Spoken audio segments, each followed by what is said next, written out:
Le point de l'actualité pour boucler notre randonnée pour le compte de cette semaine, tel est à l'Ekana, c'est une fois encore avec... Donc à la journée de jeudi, mais sinon que la moisson n'est pas aussi bonne. Seulement qu'est-ce que vous prenez la rentrée judiciaire au niveau donc de la maison du Centrajab, du syndicat plutôt Centra Justice. Et bien sûr, il y a beaucoup à dire à ce niveau. Il y a aussi que la Cour africaine des droits de l'homme et des peuples revient également au devant de l'actualité avec la sortie du procureur spécial de la Criette, sans oublier la vie politique nationale, surtout avec la constitution béninoise qui a déjà 28 ans et sur laquelle Joël Aïvo s'est prononcé. Joël Aïvo, c'est le doyen de la faculté des droits, c'est un professeur donc agrégé donc au niveau de la faculté de droit à l'université d'Abobey-Calavi. Donc c'est entre autres sujets pêle-mêle qui dominent l'actualité ce matin. On va y aller très vite, mais ce sera avec... Le journal La Dépêche qui affiche donc en titre deuxième édition de la rentrée syndicale du Centra Justice.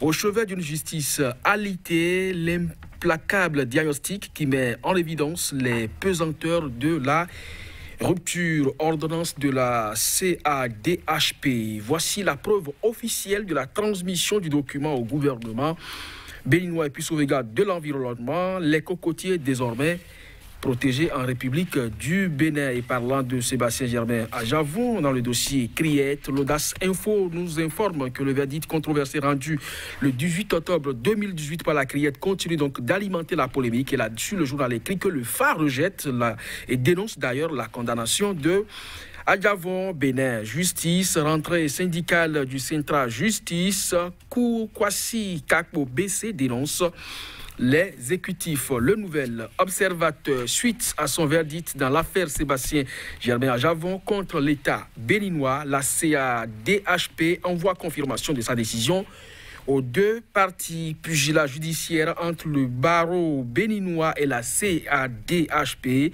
Maître Isiaka Mustafa et le président Amnesty International Bénin clarifie. Deuxième rentrée syndicale du Centra Justice, édition 2018, Kwasi Kakpo BC fustige le coup d'état social contre les travailleurs. Matin libre cette fois, Michel Alokpo, à propos de législative de 2019, la situation sociale ne profite pas à la mouvance. Et puis, législative 2019, toujours, sondage Matin libre, Koutié et Dassundo en tête dans la 9e circonscription électorale. Le journal Nassiara, cette fois, rentrée syndicale, le Centra Justice dénonce la décapitation du syndicalisme par le pouvoir. Patrice Talon. Et puis point média d'ailleurs pour terminer. Rentrée syndicale du Centra Justice 2018.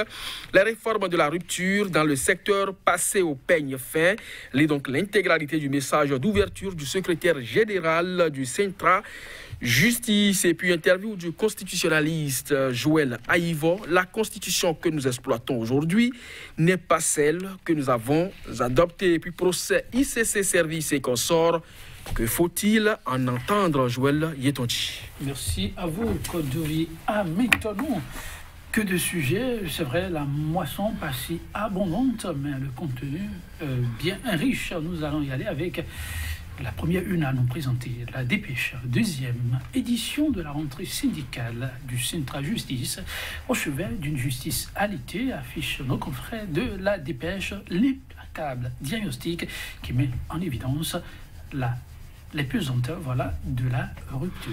Oui, tout à fait. La maison justice, elle est malade. Ce n'est pas la première fois qu'on l'entend. Et effectivement, à l'ité, oui, ça ne doit pas nous étonner. L'étiologie révèle des décisions aussi liberticides, d'une manière aussi antisociale et inquiétante également. C'est bien sûr les mots du secrétaire général donc, du Centra Justice. Ceci renvoie à une certaine jalousie dans le corps, l'irresponsabilité à la limite, l'injustice, et donc tout ceci de manière suicidaire.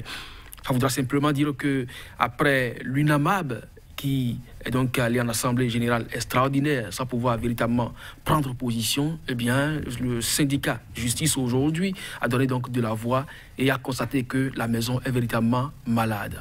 tous les acteurs étaient donc au rendez-vous, y compris donc le bâtonnier aussi, et chacun y allait donc de sa lecture pour apprécier aujourd'hui ce qui se fait donc dans cette maison. Il urge que les uns et les autres ramènent quand même la balle à terre, parce que lorsqu'on parle de justice, c'est aussi l'un des baromètres de l'état de droit, un des baromètres de la démocratie.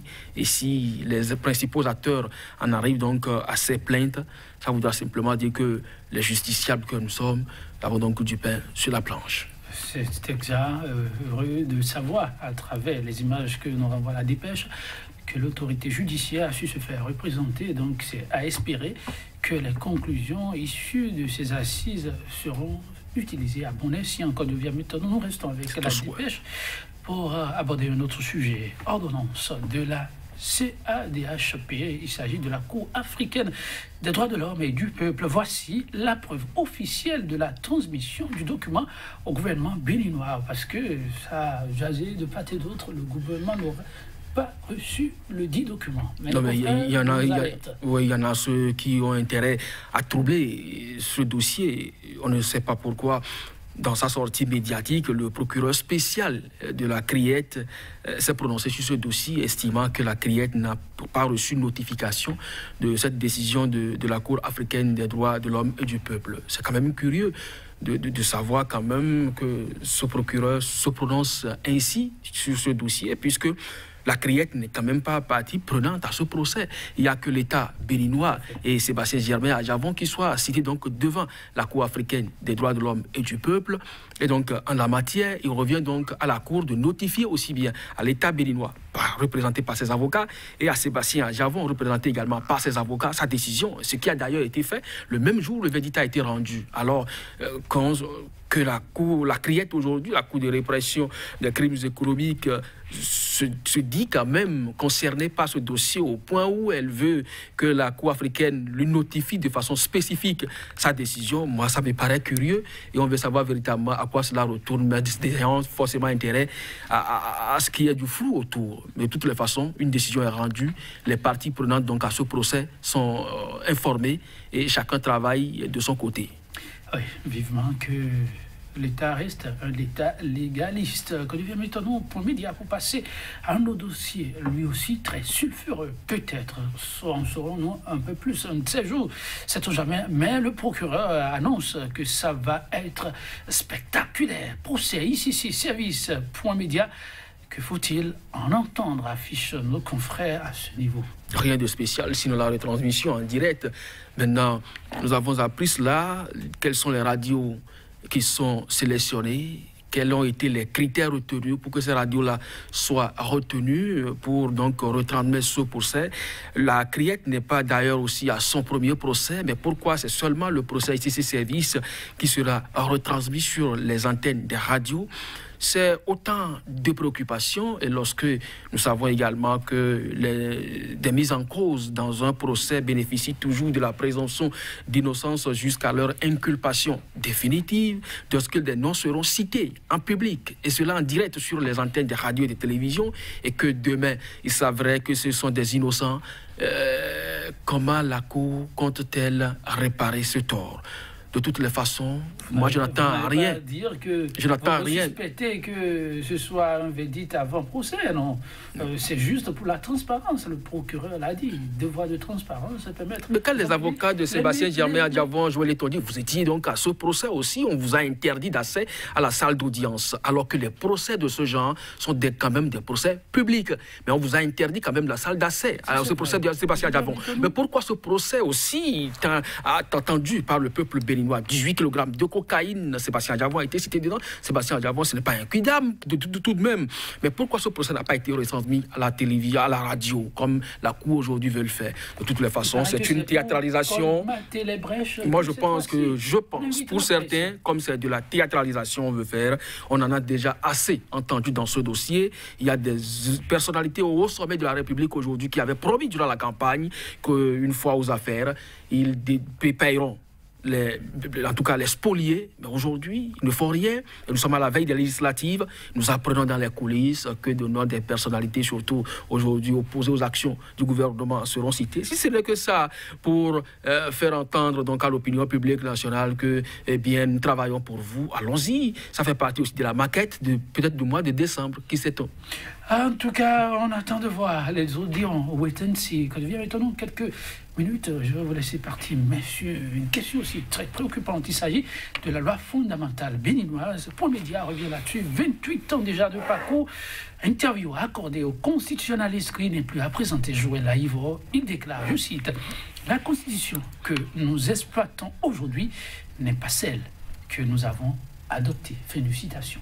Oui, ça, nous étions en décembre 90 quand cette constitution a été adoptée. Aujourd'hui, effectivement, j'ai lu un peu l'article aussi avec les jurisprudences aujourd'hui rendues par la Cour et qui servent aujourd'hui de droit et des principes de droit aussi pour le respect donc de cette constitution. On ne peut plus dire que nous sommes dans la même constitution. Cela ne veut pas dire que le régime en place l'a modifié à sa façon, même si des principes ont été violemment violés dans cette constitution. Je prends par exemple la disposition qui stipule que les décisions de la Cour sont sans recours, mais qui aujourd'hui sont suffisamment retouchées, corrigées. Et donc, on peut estimer que d'une manière ou d'une autre, chaque cour a sa façon de réviser aussi à sa manière. Donc la Constitution, ce que le constitutionnaliste a dit, ce n'est pas faux. Peut-être que si cela participe du renforcement de la démocratie de l'état de droit, pourquoi ne pas saluer ça? Merci. Quand je viens maintenant, mesdames, messieurs, oui, c'est fini pour aujourd'hui. Rendez-vous lundi pour découvrir d'autres sujets. Ça ne manquera pas. Le week-end s'annonce particulièrement surchauffé. À lundi.